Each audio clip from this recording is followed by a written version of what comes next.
Pero sin lugar a dudas, el tema de la semana, más allá de los escándalos políticos y de corrupción que lo envuelven al jefe de gabinete, ha sido el índice de inflación que registró en marzo 3,4%, un guarismo que muchos esperaban que fuera alto, pero tal vez no tan alto. Y para analizar lo que está pasando en materia económica, vamos a hablar, y nuestro invitado esta semana es el economista Ricardo Delgado, que es el titular de Analítica. Hola Ricardo, ¿cómo estás? ¿Cómo te va, Martín? Bien, muchas gracias por estar con nosotros en Micromundos. Un placer. ¿Te sorprendió 3,4%? Vos pensabas que iba a ser un poco menos, ¿no?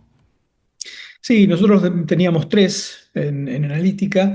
Eh, Podía ser algunas décimas más, pero bueno, un número que ya siendo tres era un número complicado, alto, el más alto del trimestre, dejando una inflación acumulada de más de 9 puntos en pesos, de 10 puntos en dólares.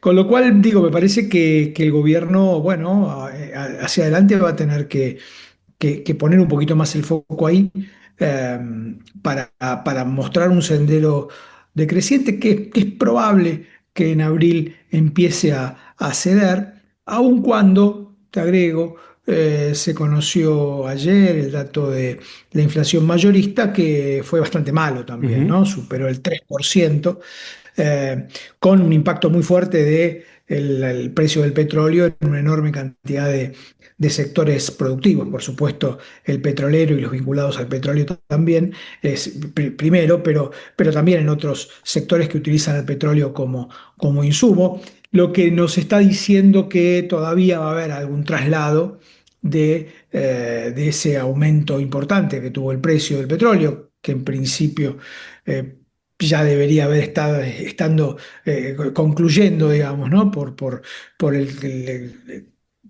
lo menos la tregua que se ha anunciado en estas horas. Eh, pero digo, me parece que abril va a tener ahí también un impacto por parte de un traslado, de parte de un traslado que no se dio, ¿no? El presidente cuando estuvo en AmCham para explicar lo que había sucedido,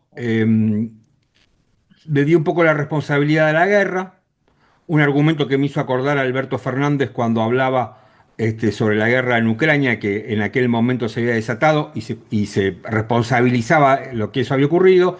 Ahora es la guerra en Irán. Y también dijo, bueno, pero si nosotros al índice le sacamos la carne, nos da alrededor del 2%, nos da mucho mejor, algo que ella se había hecho en tiempos de Martínez de Oz. Estas explicaciones que dan los políticos cuando las cosas no salen como prevén o como quieren, ¿tienen sentido? ¿Esos dos argumentos tienen algún sentido para explicar lo que ocurrió o son cuestiones políticas que los economistas no las tienen en cuenta? A ver, el índice, como bien vos decís, el índice descarnado de Martínez de Oz, así Mm, se llamaba, ¿no? sí, claro. Eh, siempre los gobiernos buscan chivos expiatorios. Es verdad que la carne, por supuesto, el precio del petróleo subió sensiblemente, está claro. Y es un shock de oferta que impacta sobre la inflación, lo que dijimos recién. La carne también. Cuando uno mira lo que pasó en el trimestre, ya desde finales del año pasado, todos los cortes, obviamente desde el precio del novillo a los cortes hasta el final del consumo minorista, mostraron aumentos significativos que en muchos casos duplicaron el aumento del rubro alimentos y bebidas, que es el principal rubro del índice Claro. además. Y te diría que la carne, además, en esta canasta vieja, tenemos que decir todo, es una canasta muy vieja esta que estamos utilizando de hace 22 años atrás, la de consumo del INDEC, porque el gobierno rehusó el cambio metodológico para llevarla al 2017 y 2018, que hubiese sido bueno, la verdad. Eh, Tiene un peso, la carne pesa casi 9 puntos en el total del índice, con lo Ujú. cual es el principal componente individual de peso sobre la inflación. Y por O eso sea, siempre la ahí carne, hubiera sido mejor para el gobierno utilizar claro, la canasta nueva. exactamente, exactamente porque la carne de las carnes rojas, ¿no? De las Ujú, carnes vacunas, era inferior, sí, claramente, claramente. Pero bueno, digo, más allá de eso, cuando uno mira la tasa de inflación, si querés sacar eso, está creciendo el 2,5 y es un dato malo igual, digamos. 2,5 de inflación. Supongamos que nada pase y probablemente en abril tengamos un número parecido a ese, quizá un poco más, ujú. unas décimas más. Eh, Nosotros estamos viendo, estamos justamente cerrando ahora la segunda semana de abril. Eh, digamos, va a estar ahí, pero sigue siendo una tasa de inflación alta. A ver, Claramente. por qué razón, te hace una pregunta que te la han hecho un montón de veces y casi de burro, ¿por qué razón la inflación viene aumentando desde hace 10 meses cuando se supone que no se emite más o no se emite para financiar el gasto, que la motosierra sigue funcionando, pero al mismo tiempo tenés una caída pronunciada del consumo, tenés una caída en la recaudación, donde da la impresión que el gobierno entró en una especie de círculo vicioso donde vos, para mantener superávit fiscal, tenés que seguir ajustando, eh, que eso es lo que se ha conocido la semana pasada. Tenés también que hay más desocupación. ¿Por qué aumenta la inflación en un contexto que es totalmente negativo y recesivo? O casi totalmente. Y traer un dato más. El gobierno decidió congelar el tipo de cambio. Eh, Además. ¿No? Ujú, Que es otro de los instrumentos habituales y a mi juicio muy perniciosos que utilizan los gobiernos para anclar la tasa de inflación. Hay un proceso de un crecimiento del 2,5% mensual de tarifas.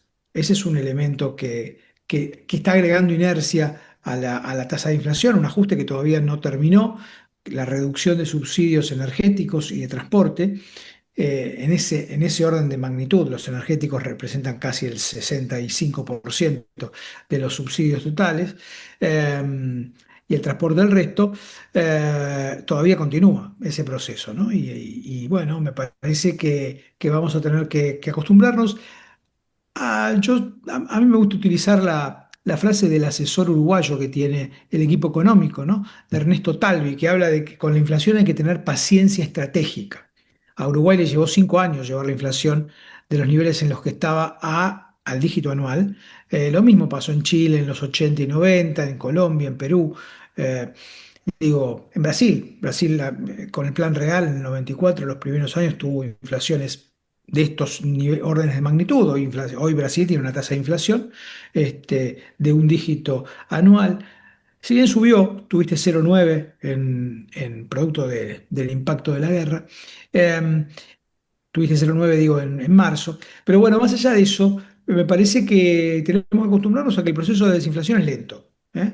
Y yo esperaría que el gobierno no vuelva a pisar la misma piedra que pisó el año pasado con el tipo de cambio planchado. Lamentablemente lo que estamos viendo es eso, es que de vuelta se está pisando la misma piedra, con la diferencia que ahora compra dólares, compra reservas. Las reservas vienen creciendo, no tanto como a uno le gustaría, pero bueno, este es un cambio importante con relación al año pasado, que decidió directamente no comprar reservas y el tipo de cambio se fue a niveles de 1.000 pesos, vos recordarás, ujú. cercano a ese nivel. Vos hiciste una comparación, la estoy buscando acá y no la voy a encontrar seguramente, con la presidencia de la Rúa. Eh, pues la tenía por acá para preguntártela. En términos, creo yo, eh, no sé si de cierre de empresas era. Sí, señor, sí, señor, es eso. Que dijiste Sí, a que ver. ahora, digamos, porque uno, y a mí me gustó la comparación que hiciste porque es la sensación que uno tiene, donde me parece a mí que este proceso económico está yendo para lo bueno y lo malo, está yendo mucho más rápido que aquel de la Rúa. Bueno, de la Rúa fueron 2 años, ¿no? Este gobierno también son 2 años.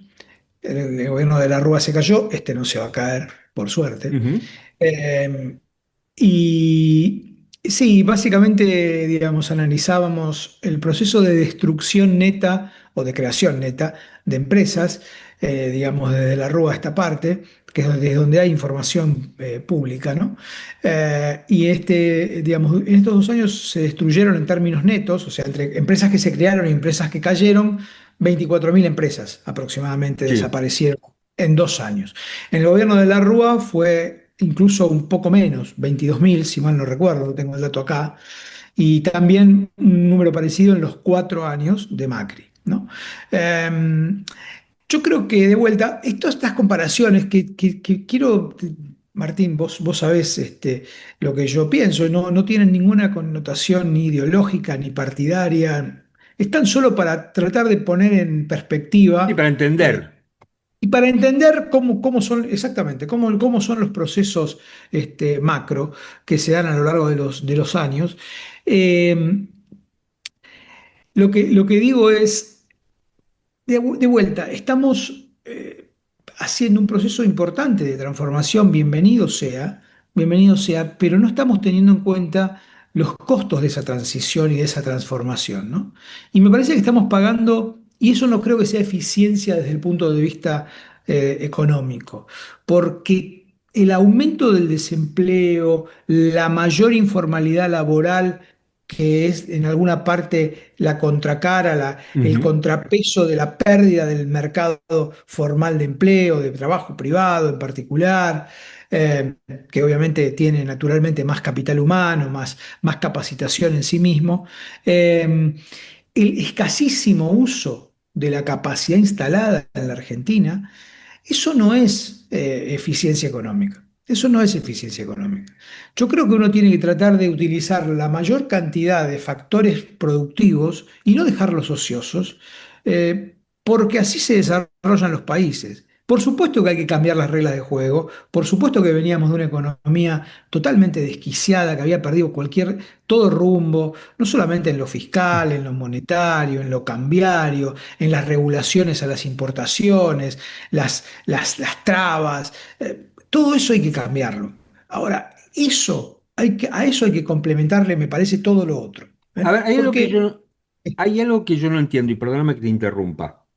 Estamos de acuerdo, yo estoy de acuerdo con vos en todo lo que decís. Uno sería un necio si digamos, que esto era un desquicio, que el kirchnerismo entrega digamos, aquello que había querido emprolijar Macri con un proceso gradualista, con todas las fallas que uno puede achacarle a Macri, el kirchnerismo lo termina de desquiciar y entrega una economía desquiciada.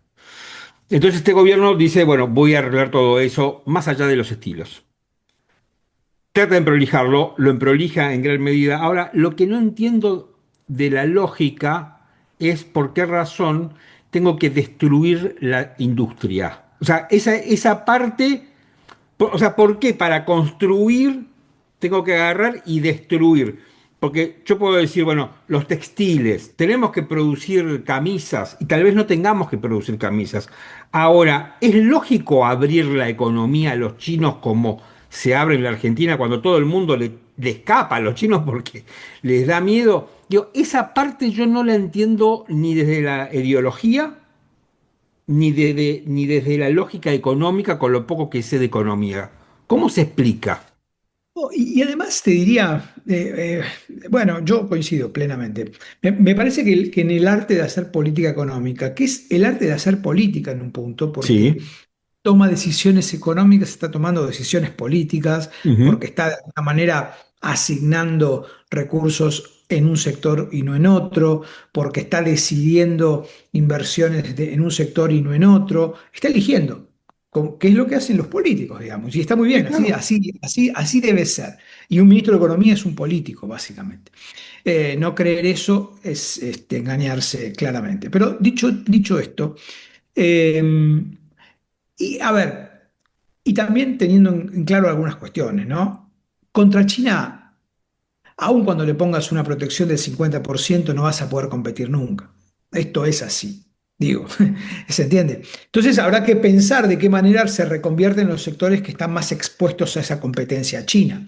Ahora, decir eso y abrir completamente la competencia casi de la noche a la mañana, Y hay un gradiente, hay una transición que uno podría transitar, valga la redundancia, de manera más armónica, más consensuada.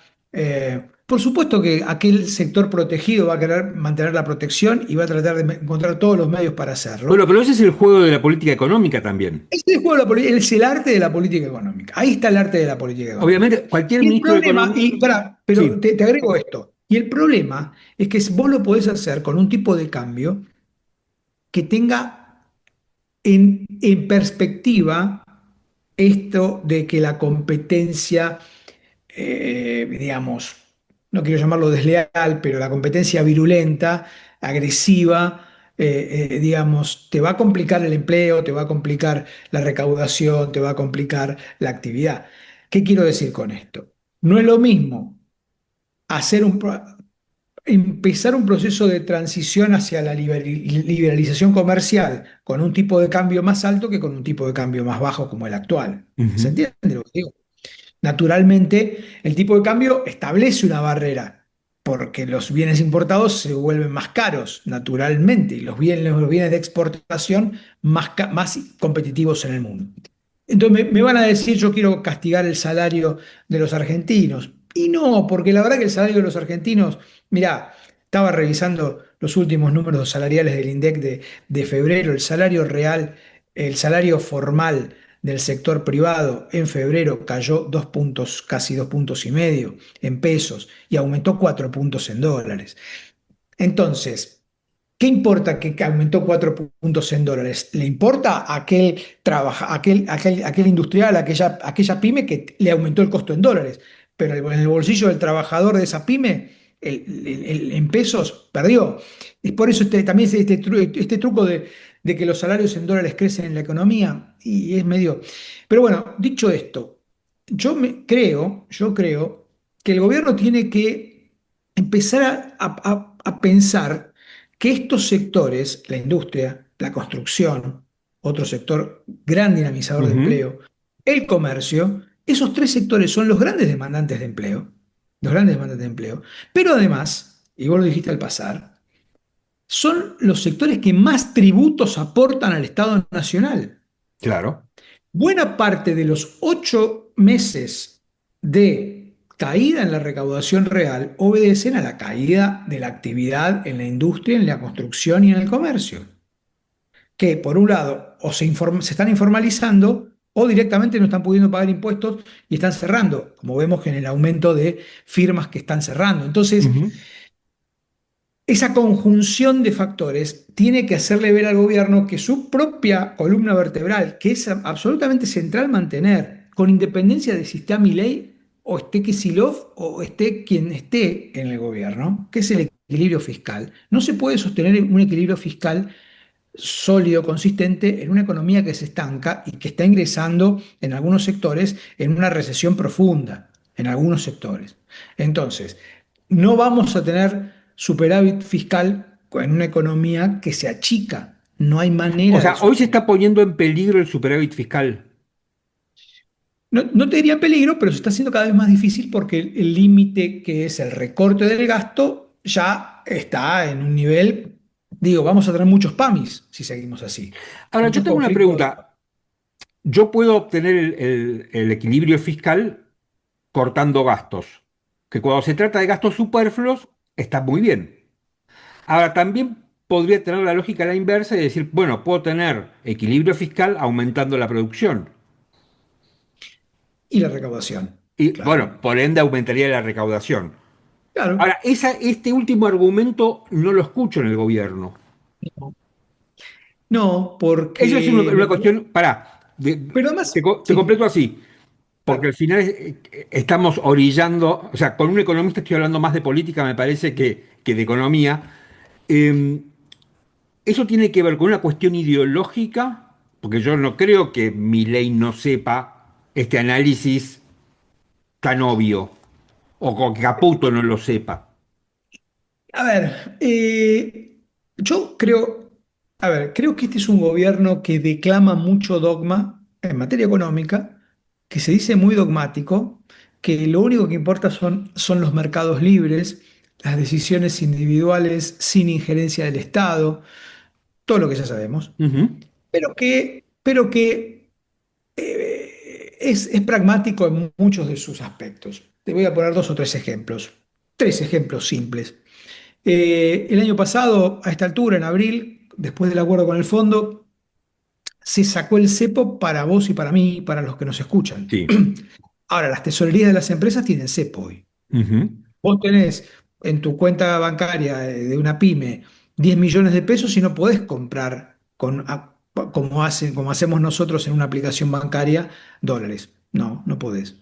Eh, podés hacerlo y después tenés ciertas penalizaciones del Banco Central que por varios meses te sacan te sacan del mercado único y libre de cambios, lo que sea. Eh, Segunda, en el año pasado lo mismo, en un proceso de ajuste tarifario, antes de las elecciones se decidió congelar el aumento de tarifas. No hubo aumento de tarifas en la previa a las elecciones de septiembre y de octubre. El ajuste de tarifas volvió después. Y ahora, recientemente, producto de la guerra, YPF, la principal empresa petrolera de la Argentina y de gas, 51% del Estado argentino, decidió congelar por 45 días sus precios, Ujú. ¿no? Bueno, eso es pragmatismo puro. ¿Qué quiero decir con esto? Ellos pueden verbalizar. A ver, y hay algunas cosas interesantes que vale la pena marcar en relación a esto de la ideología y la industria. Sí. Hace unas horas salió una resolución que habilita a aquellas empresas que importan para producir y exportar a no pagar los impuestos, los aranceles y los impuestos vinculados a esa importación si van a exportar. Eso es una mejora muy clara del tipo de cambio para aquel exportador, con independencia eso estaba para algunos sectores y se amplió para el sector automotriz en particular estaba, y ahora se amplió a todos los sectores industriales. Hay que analizarlo bien, pero hay una medida que dice, te voy a mejorar un poquito el tipo de cambio. ¿Me Claro. entendés? ¿Se entiende? No le estabas pagando, es un tema financiero, no económico, pero importa mucho, porque vos al momento de importar un insumo para producir un bien final en la Argentina y exportar, bueno, en ese momento que importás el insumo, pagás arancel, pagás impuestos, pagás IVA, pagás ganancias, anticipo de ganancias, un montón de cuestiones que ahora en principio no lo tendrías que hacer. Te mejora tu rentabilidad y tu ecuación. Y eso también tiene que ver con pragmatismo y con una lectura, creo yo, realista. ¿Alcanza para mejorar todo el proceso de atraso cambiario? Me parece un poco difícil, sobre todo porque esto va a ir solamente a los sectores que tienen la capacidad de producir para exportar, ¿no? Te, te- te pongo este argumento, que la Argentina está creciendo en forma despareja, que Ujú. en realidad aquellos que hacen cuestionamientos a la política económica del gobierno es porque están en los grandes conglomerados urbanos, donde allí están radicadas las industrias y entonces está pegando, digamos, los efectos de la economía de este gobierno. Contrariamente a eso, vos tenés lugares como puede ser Neuquén, San Juan, donde el interior se está desarrollando de una manera muy veloz que nosotros desde los conglomerados urbanos no vemos y que en definitiva estamos haciendo un análisis parcial de lo que es la marcha económica. ¿Ese argumento es válido o es válido a medias o no o directamente no es válido? Es válido a medias, es válido a medias. Todo eso es verdad, todo eso es verdad. Ahora la pregunta es, y por supuesto que en el promedio, viste, los promedios esconden muchas veces más cosas de las que Ujú. dicen. Por eso a mí muchos de los promedios no me gustan, sobre todo si hay tanta dispersión como hay tanta dispersión en la actividad económica en la Argentina. La vida de los conurbanos, de las grandes urbes, la ciudad de Buenos Aires, obviamente, de Rosario, de Córdoba, de Mendoza, de Santa Fe. Cuando vos mirás algunos indicadores, por ejemplo, el empleo en esos grandes conurbanos cae. Desde que asumió Milei esta parte, cae. Es dato de INDEC, digo, no estamos más o menos, todavía no es una caída dramática, pero está cayendo el empleo. Sí, decíamos, bueno. la contracara digamos, el complemento de esto es la Sí, caída de la destrucción de empresas. Los sectores, las regiones en donde están los enclaves vinculados con recursos naturales, por supuesto el agro, por supuesto Neuquén, Vaca Muerta, algo de Río Negro, digamos la minería en San Juan, el Salta, el litio en Jujuy, Catamarca, tienen realidades algo distintas. Tampoco es que San Juan o Catamarca estén en la mejor situación. No es así ujú, tampoco. Todavía no es así. Sí, la única provincia que genera, que crea empresas y crea empleo es Neuquén. La única provincia. Todavía es pequeño, porque además estos son sectores, vale la pena decirlo, que demandan poco empleo, porque lo que necesitan es mucha inversión. Son lo que llaman capital sí, intensivos, claro.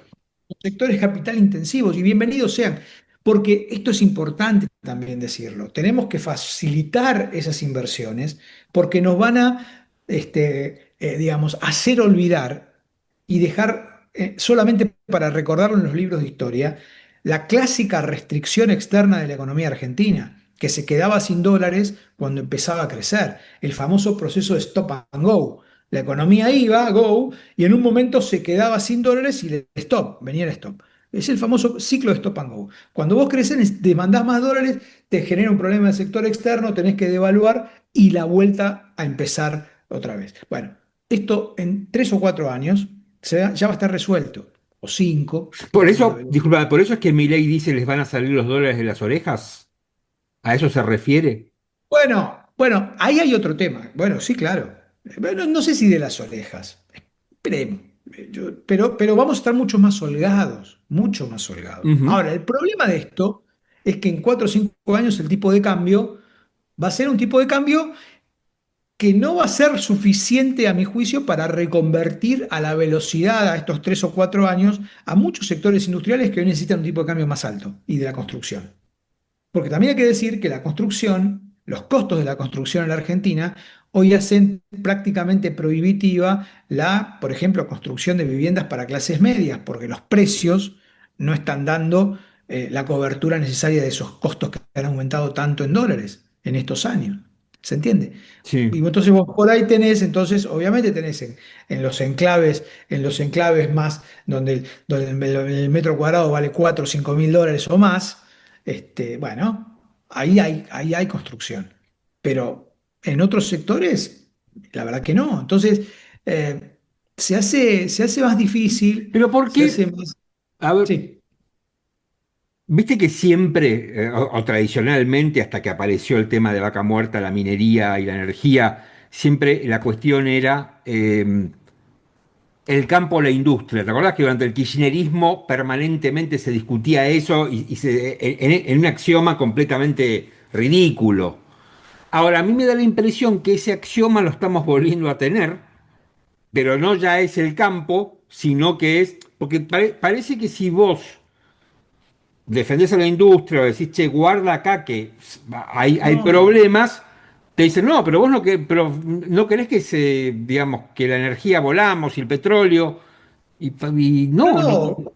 O no querés pagar como consumidor bienes más baratos y de mejor calidad. Y sí, por supuesto que sí. Ahora, pero yo te agrego algo, Martín, que me parece también muy importante, que tiene que ver con, si querés también, con decisiones de política económica un poco más de largo alcance. Sí. Argentina es el octavo, noveno país más grande del mundo y somos 50 millones, un poco menos. Ujú. Entonces, la industria y la construcción y el comercio, por supuesto, vinculado a todo eso, eh, permiten radicar y poblar grandes extensiones, un país muy grande. Entonces, si solamente pensamos que la gente va a encontrar trabajo en el enclave de Neuquén y Río Negro, en las provincias metalíferas y en el agro, que además, como decíamos antes, son industrias que no demandan demasiado empleo, el problema va a ser un problema, digamos, político para el gobierno que tome una decisión de esa naturaleza, olvidándose de los grandes conurbanos. para decirlo en términos muy simples y muy claros. Hay que mirarlo, digamos. Por supuesto que está muy bueno porque de vuelta, resolver la restricción externa en la Argentina es Está crítico, bien. es clave. Eso es clave. Ahora, no alcanza, no es suficiente. No va a derramar digamos, Vaca Muerta no va a llegar al conurbano bonaerense. No va a llegar, no va a llegar. Ese es el problema. Eh, Vos hablaste, y no te pregunté nada sobre esto, sobre el tipo de cambio, y hablaste del tipo de cambio atrasado. Frente a ese argumento, el presidente y economistas que están en esa línea te dicen, bueno, pero vos entonces lo que estás proponiendo, que es una devaluación, donde, Sí, digamos, querés lograr competitividad devaluando y licuando, donde en definitiva termina siendo peor para el asalariado. ¿Cómo ves ese bueno, argumento que tantas veces lo escuchamos, digamos, no es la primera vez que se sí. escucha? Bueno, yo creo que tenemos que elevar un poquito el debate, ¿no? El nivel de debate lo deberíamos elevar un poquito porque yo Sí, claro. también te dije, elevemos un poco el debate porque la verdad que si no se hace todo muy, muy para TikTok o para Twitter, ¿viste? En donde la palabra corta es la única que vale y el argumento Ujú. rápido y me parece que no. Eh, Veamos los datos duros. El salario cayó en el primer trimestre del año, cayó, y el salario en pesos, Sí, que claro. es que es en lo que consume la gente, la gran mayoría. Bueno, en dólares aumentó. Entonces, ¿cuál es el argumento? O sea, por supuesto que yo no estoy diciendo que estos menos de 1.400 ya, menos de 1.400, 1.350 para decir un número, haya que llevarlo a 2.000 pesos ni de casualidad. Pero uno podría usar el propio esquema cambiario del gobierno, que es el Ujú. esquema de bandas que se corrigen en el techo por la tasa de inflación. Hoy la brecha entre el techo y el tipo de cambio es de 20 puntos. Bueno, lo vas deslizando lentamente, lo deslizás, comprás más dólares, fortaleces más tus reservas, vas a tener alguna décima más de inflación y no lo sé, tampoco no lo sé porque hoy me parece que la efectividad del tipo de cambio para contener el precio de los bienes en estos primeros 3 meses no funcionó, porque alimentos creció a la misma velocidad que creció la inflación, 3 puntos por Claro. mes, porque los bienes vinculados al tipo de cambio más directamente, que no es Ujú. la tarifa, bueno, sí, la tarifa en parte también, pero que no es el alquiler o que no es un servicio o la educación privada, los bienes subieron con independencia de que el dólar se planchó. Entonces, la efectividad del tener el dólar planchado, hoy no le veo demasiado efecto. Entonces digo, esto no quiere decir que uno sea el devaluacionista, la No, no, devaluación, no. como uno lo entiende, no sirve, está claro eso, pero que no, pero la chicana tampoco sirve. No, no, no, no es mi intención, te aclaro. No, Trato de confrontar ya lo sé, no, no, argumentos. pero no te lo digo a vos. No, ya Yo lo sé. estoy planteando retóricamente para Trato decir, de. Porque es cierto que ahora es como que no podés hablar de nada porque si no sos comunista o no sé qué cosa. Pero bueno, también pero está bueno confrontar argumentos y decir, che, este argumento, a tu juicio, funciona, no funciona, es cierto, porque si no, a ver, yo por los, momentos siento que estamos discutiendo. Mira, me pasó esto con vos, con esta entrevista. Yo me acuerdo que hablamos bastante durante el kirchnerismo. sí, señor. Y creo que un montón de preguntas que te hice hoy eran iguales por Sí, cuestiones muy parecidas a las que yo te hacía durante el kirchnerismo. totalmente. El kirchnerismo, escuchame una cosa, el kirchnerismo, para decir toda la película, tenía un tipo de cambio, Cristina Kirchner en su segundo gobierno tenía un tipo de cambio de 1.200 pesos a hoy, ¿está Ujú. bien? ¿Se entiende? Sí, En sí. promedio. O sea, más barato. Pero claro, rifó reservas, tenía reservas en el Banco Central y perdió 35.000 millones de dólares de reservas. ¿Por qué? Porque era muy barato comprar dólares en esa época y era muy barato viajar a Miami. Y bueno, y las fiestas finalmente se terminan pagando. Entonces, Eso viene después cuando Kicillof hace la devaluación después de las elecciones.